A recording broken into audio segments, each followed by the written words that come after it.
What would you do if the very person who broke your heart, who chose someone else over you, returned years later, not with pride, not with riches, but in rags, desperate and thirsty, asking for nothing more than a glass of water? This is the story of Amir, a man who had every reason to turn his back, yet chose a path few could.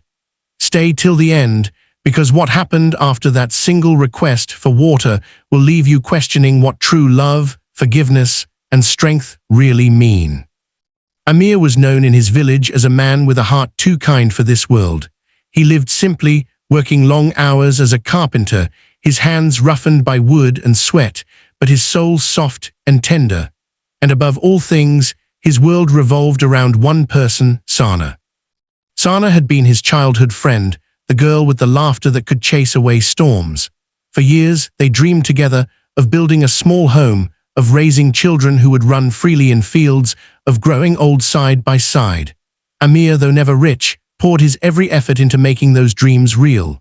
He saved every coin, worked double shifts, and carried hope like a lantern through dark nights.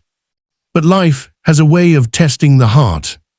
One evening, as the sun dipped low, Sana stood before Amir with eyes that seemed distant, heavy with secrets she could no longer hide. She told him that she had met someone else, a man from the city, polished, wealthy, promising her a life Amir could not yet give. Amir's world collapsed in silence. He tried to speak, but no words came. He watched the girl he had once believed was his future walk away with another man, leaving behind nothing but echoes of laughter that used to belong to him. For weeks, Amir wandered through the motions of life like a ghost. The villagers whispered. Some pitied him, others mocked him, but Amir never spoke ill of Sana. He simply carried his grief like a stone in his chest, never letting it harden into bitterness. Years passed. Amir stayed in the village, his craft growing stronger.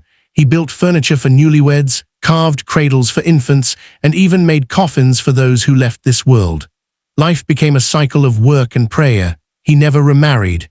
His love for Sana had been too deep, and though she was gone, her memory remained like a scar he could never cover. Then one summer afternoon, as Amir was returning from the fields, he saw a figure sitting near the old village well. She was thin, her clothes torn and dusty, her hair unkempt, and her face sunburnt. Her hands trembled as she clutched the edge of the well. It was Sana. His heart stopped. The woman who had once left him glowing with dreams now sat in rags, her eyes hollow, her lips cracked from thirst. She looked up, recognizing him instantly. There was shame in her gaze, but also desperation. Her voice, weak and trembling, carried across the silence. "Amir, can you give me some water?" The moment stretched like eternity. Amir stood frozen, memories flooding back. The night she chose another man, the years of loneliness, the unanswered questions. 1,000 emotions fought within him: anger, hurt, pity, love. But when he looked at her again, all he saw was not the woman who betrayed him, but a broken soul, a human being in need.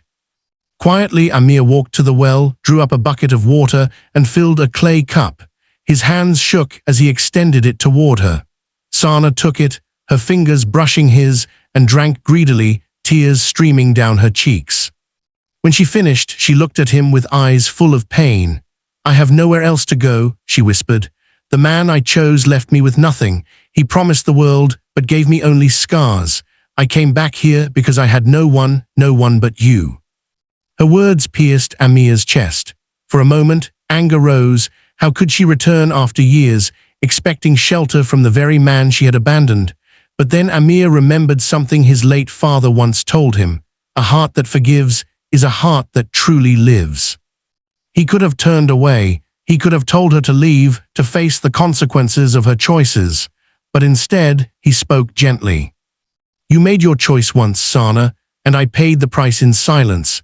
But today I won't punish you, not because I have forgotten, but because I refuse to let bitterness destroy me. You may stay here, if only to find your strength again, but understand, the love you once had, that is gone." Sana's tears fell like rain. She bowed her head, realizing the depth of her loss. Yet, in his kindness, she found something she had never truly valued before: dignity, compassion, and strength. Days turned into weeks. Sana slowly regained health under Amir's roof. She helped with chores, worked in the fields, and lived quietly. People in the village gossiped, some criticizing Amir for taking her in, others admiring his grace. But Amir never did it for them.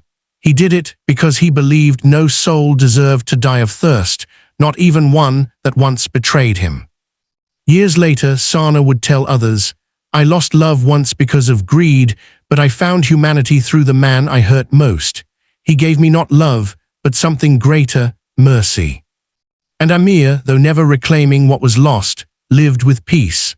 For in that single moment when he handed her water, he had quenched not just her thirst, but the bitterness that could have consumed his own heart. This story isn't about a man who won back his love.